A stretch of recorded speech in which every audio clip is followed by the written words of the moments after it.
Mesdames et messieurs, comme chaque soir, je vais commencer par un point sur la situation internationale, puis française. Les États-Unis sont le pays le plus touché au monde par l'épidémie de coronavirus, avec 338 000 patients diagnostiqués. L'Europe reste ce soir l'épicentre de la pandémie, avec 650 000 cas et 49 000 morts.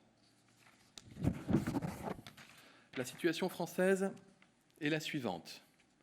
29 722 personnes sont actuellement hospitalisées pour infection à coronavirus, soit un solde de 831 patients supplémentaires par rapport à hier.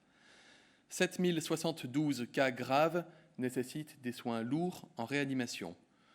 Au cours des 24 dernières heures, 478 nouveaux patients ont été admis en réanimation. Il a été nécessaire de prendre en charge 94 patients supplémentaires en tenant compte des sorties quotidiennes nombreuses. Ce besoin de trouver de nouvelles places augmente moins rapidement que les jours précédents. Je rappelle qu'il était de 140 patients hier, 176 samedi, et que nous étions au-delà de 450 nouveaux patients en bilan entrée-sortie en réanimation dans les hôpitaux français la semaine dernière. C'est un indicateur important, parce que c'est un indicateur de tension dans nos hôpitaux et de mobilisation de toutes les ressources humaines et logistiques. En Outre-mer, on relève 163 hospitalisations contre 155 hier, dont 46 en réanimation et 136 patients guéris de retour à domicile. Au total, ce sont 17 250 personnes guéries qui ont quitté l'hôpital, plus de 1000 patients supplémentaires hier, auxquels il faut ajouter les dizaines de milliers de personnes guéries en ville. En établissement social et médico-social, 3 865 établissements ont d'ores et déjà signalé au moins un épisode de cas de Covid à Santé publique France, pour un total de 23 620 patients diagnostiqués. La mortalité hospitalière depuis le 1er mars fait que nous déplorons 6 494 décès à l'hôpital, soit 605 décès à l'hôpital de plus sur les 24 dernières heures. En EHPAD et en établissement médico-social, nous déplorons 2417 décès survenus depuis le début de l'épidémie, c'est-à-dire que depuis le 1er mars, en additionnant les décès à l'hôpital et en établissement de santé sociale et médico-social, nous déplorons 8 911 décès contre 8 078 décès recensés hier, soit 833 décès de plus en 24 heures. Mesdames et messieurs, je sais combien les Français sont fiers, reconnaissants envers leurs médecins, leurs soignants, leurs ambulanciers, leurs pompiers. Ils voient les images de leurs exploits au quotidien sur leur écran de télévision, lisent les récits de journées sans fin dans la presse, soutiennent massivement leur blouse blanche sur les réseaux sociaux. Ce soir, je voudrais dire ô combien ils méritent votre estime et votre reconnaissance et votre admiration.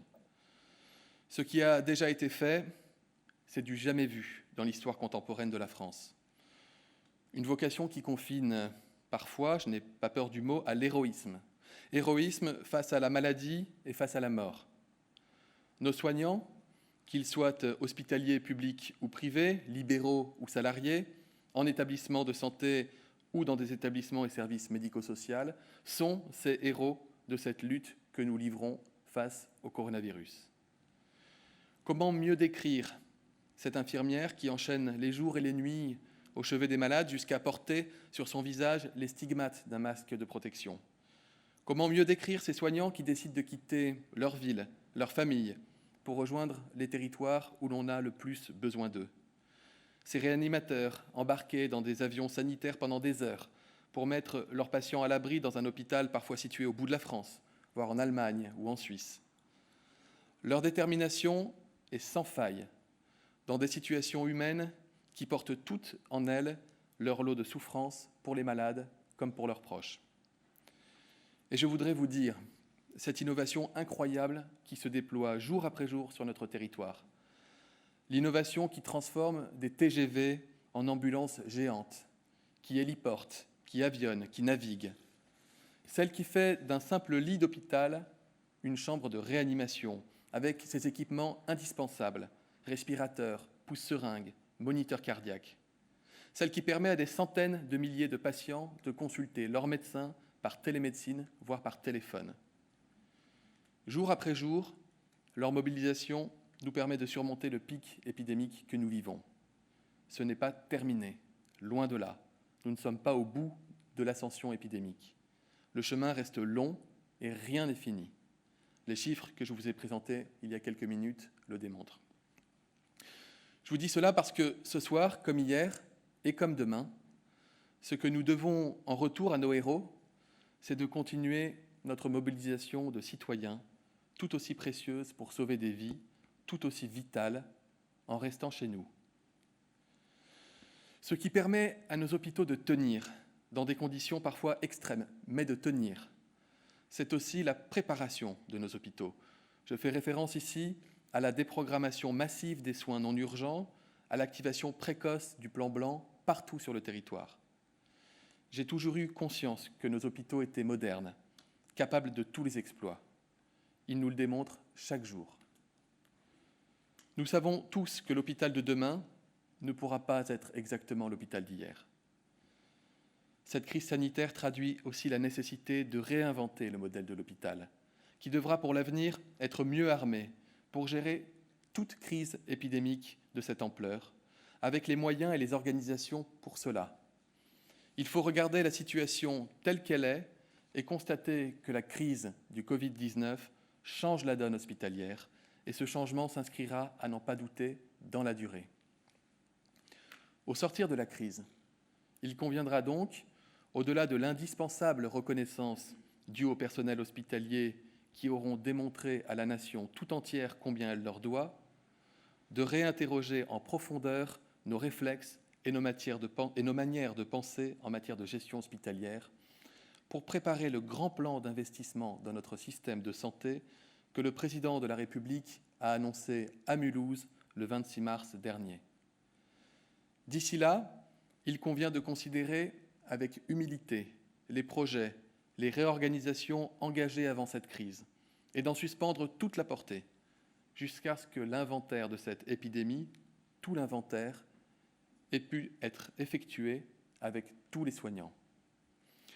Car l'hôpital devra s'armer pour répondre avec résilience aux épidémies, tout en poursuivant ses missions fondamentales, notamment vis-à-vis des maladies chroniques ou des pathologies fonctionnelles.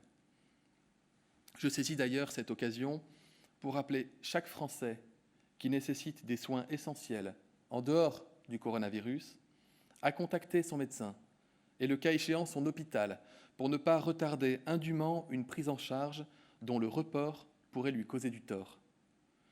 J'ai entendu parler de suivi de grossesse interrompue, de dépistage du cancer non réalisé ou de vaccination infantile retardée. Je souhaite appeler chaque Français à revenir vers son médecin pour que ces actes essentiels continuent d'être assurés, notamment à distance, à chaque fois que c'est possible. Alors que la vague de patients atteints du coronavirus atteint les réanimations, il ne faudrait surtout pas que d'autres malades renoncent à des soins essentiels dans la période, car les conséquences sanitaires pourraient être lourdes. Aussi, j'insiste sur la nécessité pour ces personnes de continuer à consulter leur médecin traitant, mais également leurs médecins spécialistes d'organes, tels que cardiologues, pneumologues ou encore endocrinologues. Dans la plupart des cas, une simple téléconsultation, par téléphone même, peut d'ailleurs suffire. Ce qui n'empêche pas que si vous devez vous faire dépister un cancer, cancer du sein par mammographie, cancer colorectal, faites-le. Si vous devez faire vacciner votre enfant, faites-le. Si vous avez un diabète ou toute autre maladie chronique et que vous devez avoir un suivi, faites-le. Nous avons mis en place des dispositifs permettant de faciliter le suivi des personnes atteintes de maladies chroniques. Je le disais, la télésanté avec les téléconsultations, mais également le télésoin pour les infirmiers ou bientôt d'autres professionnels de la rééducation comme les masseurs-kinésithérapeutes. La possibilité également de prolonger les ordonnances de médicaments ou de soins infirmiers pour les malades chroniques. En période de confinement, l'attestation de déplacement dérogatoire précise bien d'ailleurs que vous avez le droit de consulter votre médecin, notamment lorsque vous avez une affection de longue durée. Je m'adresse aussi aux médecins, qu'ils soient généralistes ou d'autres spécialités, pour leur dire, et je sais que beaucoup le font déjà, n'hésitez pas à rappeler vos patients. Assurez-vous que le suivi est maintenu et qu'il n'y a pas de risque de décompensation d'une maladie chronique. J'entends par ailleurs les demandes de certains hôpitaux, de certaines cliniques situées dans des territoires où le virus circule peu et qui souhaitent désormais amplifier certaines activités de soins qui n'engagent pas de moyens humains ou matériels indispensables dans la guerre contre le Covid-19.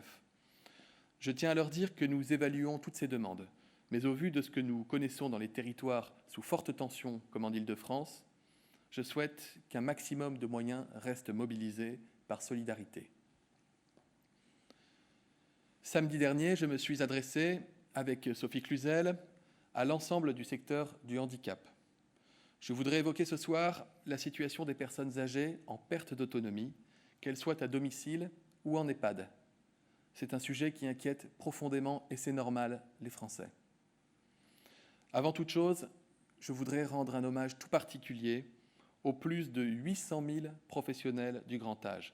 Que ce soit à domicile ou en établissement, ils ont en commun d'être en première ligne tout au long de l'année auprès des personnes âgées et de se battre pour sauvegarder leur autonomie, leur santé, leur sécurité, leur liberté et leur joie de vivre. Aujourd'hui, cette première ligne revêt un sens tout particulier. Avec les proches aidants qui accompagnent au quotidien nos aînés, ils sont les gardiens de ceux qui sont le plus fragiles face au virus. Je voudrais leur dire aujourd'hui que leur engagement les honore. Chaque jour dans les EHPAD, les résidences autonomie, les résidences services ou les unités de soins de longue durée, mais aussi les services à domicile, ils se rendent auprès de nos aînés pour les protéger avec un professionnalisme et une humanité qui forcent mon admiration personnelle et qui doivent forcer l'admiration de tous les Français. Ils se battent pour éviter que le virus n'entre dans les EHPAD.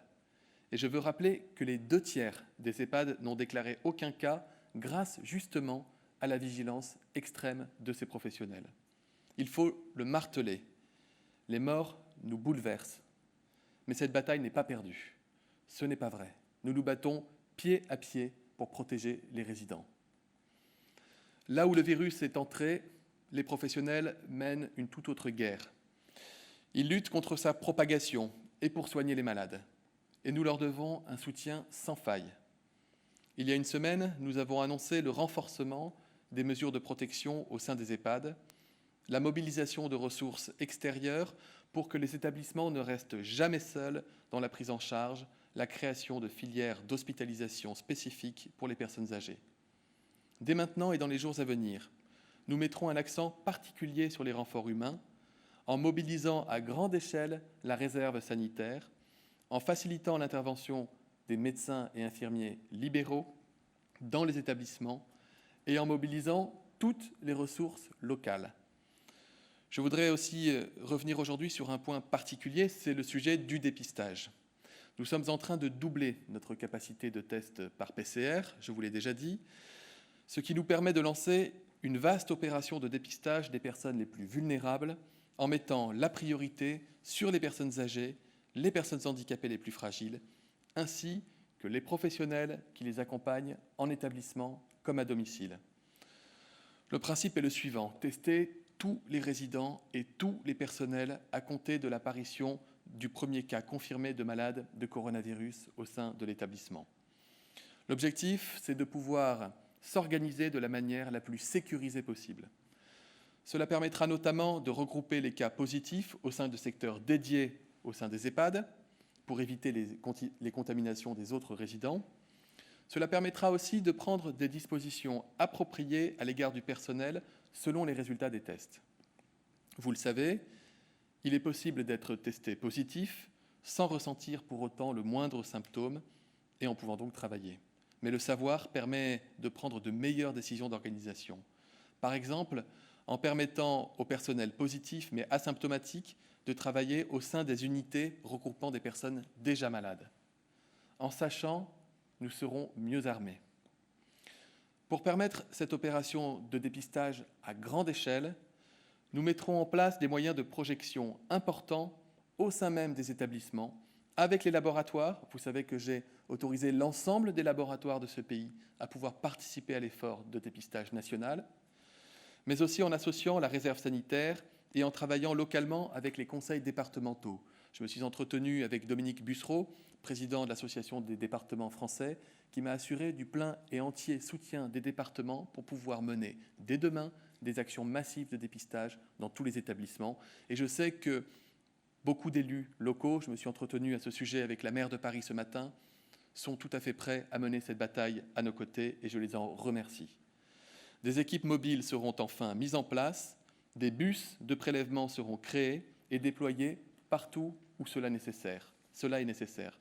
Je vous le redis, dans la bataille que nous menons contre le coronavirus, la protection des publics les plus fragiles est la priorité des priorités pour nous. Je vous remercie. Je vais peut-être prendre quelques questions, 3 questions, pas plus. Merci. Une question pour Le Monde. A-t-on une estimation de l'impact du confinement? À combien estime-t-on la proportion de la population qui a déjà été infectée? C'est 2 questions importantes et très longues. Vous répondre que la semaine dernière, j'ai communiqué les chiffres d'un institut anglais qui s'appelle l'Imperial College of London et qui estimait déjà à 2500 vies sauvées l'impact du confinement, c'est-à-dire qu'ils estimaient que toutes les 8 minutes, nous avions permis de sauver une vie en restant chez nous. L'impact du confinement, il est visible dans les territoires où le virus circule beaucoup, puisque la pression qui est encore très forte, énorme sur les hôpitaux. C'est pour ça que je dis bien que le confinement doit se poursuivre. J'entends les questions des Français sur la suite et je les comprends, mais l'heure est à rester chez nous et à poursuivre cet effort de confinement. On le voit, ce confinement a un impact visible, palpable. En France, on commence à le sentir. À l'étranger, là où le confinement a été mis en œuvre parce que l'épidémie avait commencé plus tôt, nous avons aussi la conviction que ce confinement permet de sauver des vies. Une question pour France Info. Martin Hirsch a dit ce matin que l'effet du confinement était en deçà de ce que les experts attendaient. Est-ce que vous confirmez et a-t-on atteint le plateau espéré? Je redis pour que les Français comprennent l'impact du confinement. Il y a ce qu'on appelle, sans rentrer trop dans les détails, il y a ce qu'on appelle le R0. Le R0, c'est la capacité de quelqu'un qui est contaminé à contaminer d'autres personnes. Si le R0 est supérieur à 1, ça veut dire qu'un malade va contaminer plus d'une personne et donc que l'épidémie va prendre de l'ampleur. Si le R0 est inférieur à 1, ça veut dire que petit à petit, les malades contaminent moins de personnes et donc l'épidémie peut s'atténuer, voire disparaître. Nous avons beaucoup de modélisations françaises, étrangères et beaucoup de calculs de cas sur l'ensemble du territoire.